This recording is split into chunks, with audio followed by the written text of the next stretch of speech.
6 மாதங்களில் முடிக்க வேண்டிய அத்திக்கடவு அவிநாசி திட்டத்தின் எஞ்சிய பணிகளை தாமதப்படுத்தி 3 ஆண்டுகளுக்கு பிறகு திமுக அரசு நிறைவேற்றியதாக எடப்பாடி பழனிசாமி விமர்சித்துள்ளார். கோவை விமான நிலையத்தில் பேட்டியளித்த அவர், அதிமுக ஆட்சியில் தொடங்கப்பட்ட பல திட்டங்கள் திமுக ஆட்சியில் ஆமை வேகத்தில் நடைபெற்று வருவதாக கூறினார். அத்திக்கடவு அவிநாசி திட்டத்தை நிறைவேற்றப்படும் என்று குறிப்பிட்டார்கள்.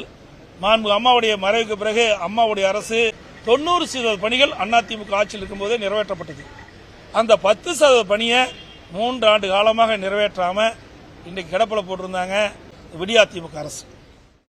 முல்லை பெரியாறு அணையின் உறுதித்தன்மை குறித்து உச்சநீதிமன்றம் திட்டவட்டமாக தெரிவித்த பிறகும் கேரள அமைச்சர்களும் எம்பிக்களும் தவறான பிரச்சாரங்கள் மேற்கொள்வதாக எடப்பாடி பழனிசாமி குற்றம் சாட்டியுள்ளார்.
முன்னாள் முதல்வர் கருணாநிதியின் நாணயம் வெளியீட்டு விழாவில் ராகுல் காந்தி கலந்து கொள்ளாதது குறித்து எழுப்பப்பட்ட கேள்விக்கு இது ஒன்றிய அரசுடைய நிதித்துறை அமைச்சகம் வெளியிடுது. இது ஒரு அரசு நிகழ்ச்சின்னு சொல்லலாம்.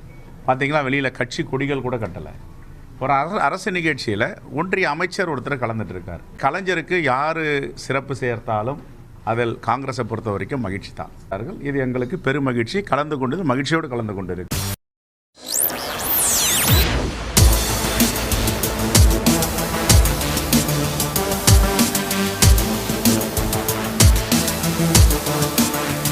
இப்போ நம்ம பார்க்கக்கூடிய இந்த இடம் ரொம்ப பிரம்மாண்டமாக ஒரு கண்ணை கவரக்கூடிய வகையில் இருக்குல்ல. இது ஒரு ஸ்டார் ஹோட்டல் நினச்சிங்களா? இல்லை.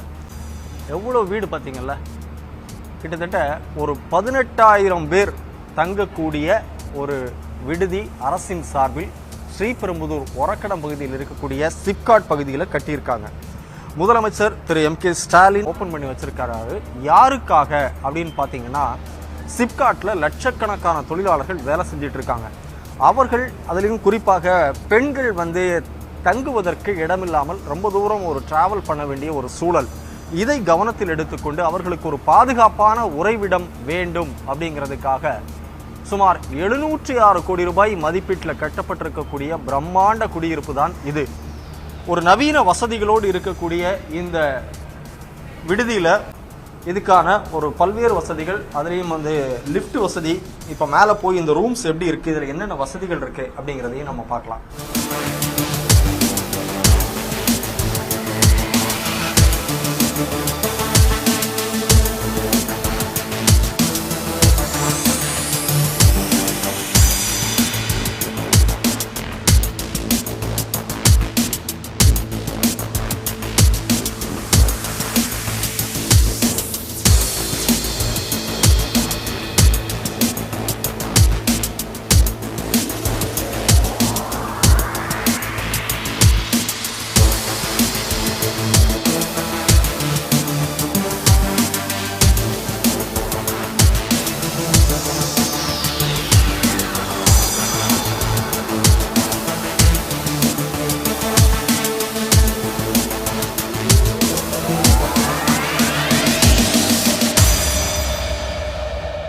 சென்னையில் நாம் தமிழர் கட்சியின் தலைமை ஒருங்கிணைப்பாளர் சீமான் சற்று முன் செய்தியாளர்களை சந்தித்தார். அதனை பார்க்கலாம்.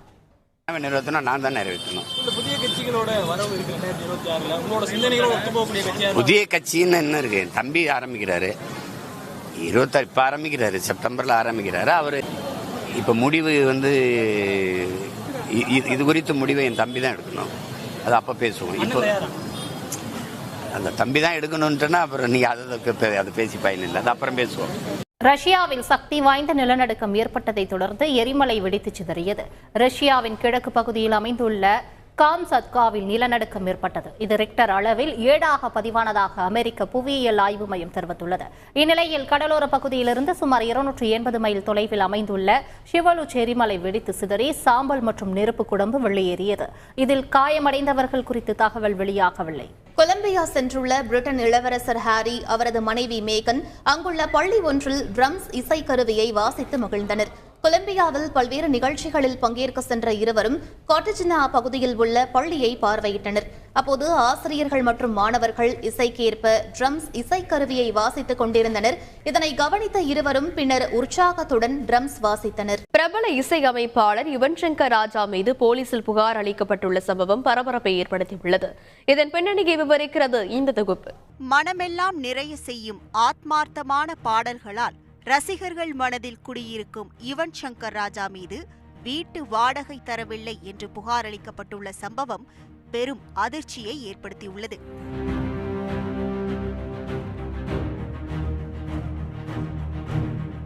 சென்னை நுங்கம்பாக்கம் லேக் ஏரியா 6வது தெருவில் உள்ள ஃபஷீலத்துல் ஜமீலா என்பவரின் வீட்டை தான் கடந்த 2021 ஏப்ரல் முதல் வாடகைக்கு எடுத்து ஸ்டூடியோவாக பயன்படுத்தி வந்துள்ளார் யுவன் சங்கர் ராஜா.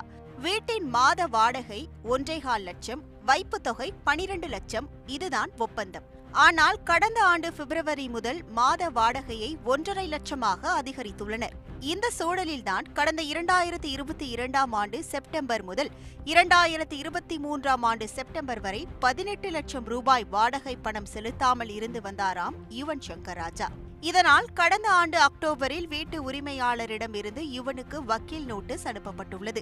மொத்த வாடகை தொகையான 18 லட்சம் ரூபாயில் 12 லட்சம் ரூபாய்க்கு மட்டுமே காசோலையை வீட்டு உரிமையாளரிடம் வழங்கினாராம் யுவன். மீதமுள்ள 6 லட்சம் ரூபாய் மற்றும் கடந்த ஆண்டு நவம்பர் முதல் இந்த மாதம் வரை செலுத்த வேண்டிய 15 லட்சம் ரூபாயுடன் சேர்த்து மொத்தம் 20 லட்சம் ரூபாய்க்கு மேல் வாடகை பணத்தை கொடுக்காமல் வீட்டை பயன்படுத்தி வந்தாராம் யுவன். வாடகை பணத்தை கேட்டு வீட்டின் உரிமையாளர் யுவன் சங்கர் ராஜாவின் செல்போனுக்கு பலமுறை தொடர்பு கொண்டும் பதிலளிக்காமல் இருந்ததாக கூறப்படுகிறது. இந்த சூழலில் வீட்டை காலி செய்யும் நோக்கில் கடந்த 4 நாட்களாக வீட்டில் இருக்கும் யுவன் சங்கர் ராஜாவின் பொருட்கள் வேறு இடத்திற்கு மாற்றப்படுவதாக துபாயில் வசித்து வரும் வீட்டின் உரிமையாளரான ஃபஷீலத்துல் ஜமீலாவுக்கு அக்கம் பக்கத்தினர் தொலைபேசி வாயிலாக தகவலை கடத்தியுள்ளனர்.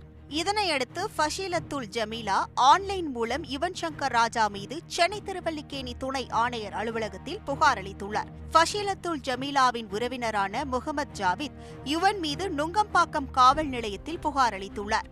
லாஸ்ட் 1 இயரா ப்ராப்பராக ரெண்ட் கொடுக்கல, நியர்லி 20 lakhs கிட்ட பெண்டிங் வச்சுருக்காங்க. அதே மாதிரி இன்டர்னலாக உள்ள கொஞ்சம் ஃபர்னிச்சர் அதெல்லாம் மாடிஃபை பண்ணியிருக்காங்க. அதுக்கான எக்ஸ்பென்ஸும் எங்களுக்கு எதுவும் தரல. இந்த 20 lakhs பெண்டிங் வச்சுட்டு அவங்க காலி பண்ணிட்டு போயிட்டாங்க. இல்லை எதுவுமே இன்ஃபார்ம் பண்ணல, காலி பண்ணுறது எதுவும் இன்ஃபார்ம் பண்ணல, ப்ராப்பர் நோட்டீஸும் எங்களுக்கு கொடுக்கல. சாவி அவங்ககிட்ட தான் இருக்கு, என்கிட்ட எதுவும் ஹேண்ட் ஓவர் பண்ணல. வாடகை விவகாரத்தில் யுவன் சங்கர் ராஜா மீது போலீசில் புகார் அளிக்கப்பட்டுள்ள சம்பவம் ரசிகர்களை அதிர்ச்சி அடைய செய்துள்ளது. தந்தி தொலைக்காட்சி செய்திகளுக்காக செய்தியாளர் சசிதரன்.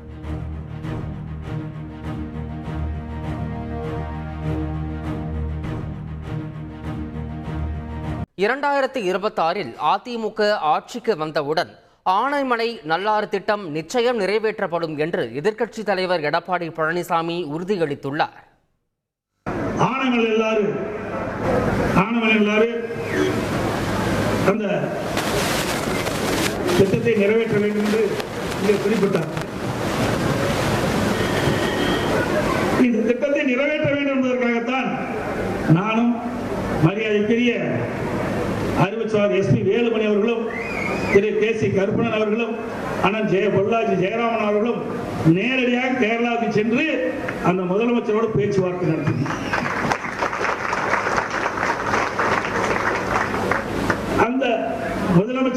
அருமை சகோதரர் மரியாதைக்கு இப்பொழுதும் கேரள முதலமைச்சராக இருக்கின்றார். போற்றுதலுக்குரிய மாண்புமிகு முதல்வர் பினராயி விஜயன் அவர்கள் நாங்கள் வைத்த கோரிக்கையை சிந்திக்கிறேன் சொன்னார், பரிசீலிப்பேன் சொன்னார். ஆட்சியாளர் தனியை கவனம் செலுத்தவில்லை, அதனால் திட்டம் கிடைப்பிலே கிடைக்கின்றது. மீண்டும் அனைத்து இந்திய அண்ணா திராவிட முன்னேற்ற கழக அரசு உங்கள் மூலமாக உருவாகும். அப்பொழுது ஞானமலை நல்லாறு திட்டம் நிறைவேற்றப்படும். உங்களுக்கு கிடைக்க வேண்டிய நீர் நிச்சயமாக கிடைக்கும். செங்கல்பட்டு மாவட்டம் மாமல்லபுரம் அருகே உள்ள திருவிடந்தையில் சர்வதேச பட்டம் விடும் திருவிழா நடைபெற்று முடிந்தது. கடந்த வியாழக்கிழமை துவங்கி ஞாயிற்றுக்கிழமை வரை 4 நாட்கள் இவ்விழா நடைபெற்றது. இதில் இந்தியாவின் பல்வேறு மாநிலங்களிலிருந்தும் தாய்லாந்து, இந்தோனேஷியா போன்ற வெளிநாடுகளிலிருந்தும் போட்டியாளர்கள் கலந்து கொண்டனர். தேசிய கொடி, ஆமை, டிராகன் என விதவிதமாக பறக்கவிடப்பட்ட பட்டங்களை பார்த்து குழந்தைகள் மகிழ்ச்சி அடைந்தனர். இந்த விழாவில் சுமார் 50,000 பேர் கலந்து கொண்டு சிறப்பித்தனர். இதனால் அப்பகுதியில் போக்குவரத்து நெரிசல் ஏற்பட்டது.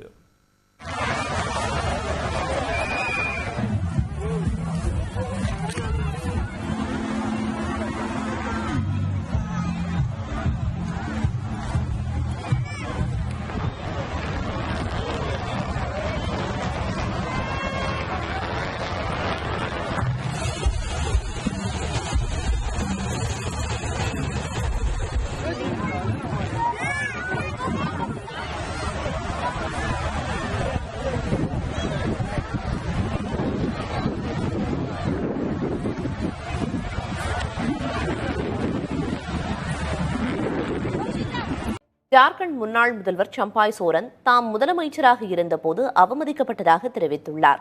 தம் முன் அனைத்து வாய்ப்புகளும் இருப்பதாகவும் அவர் குறிப்பிட்டுள்ளார்.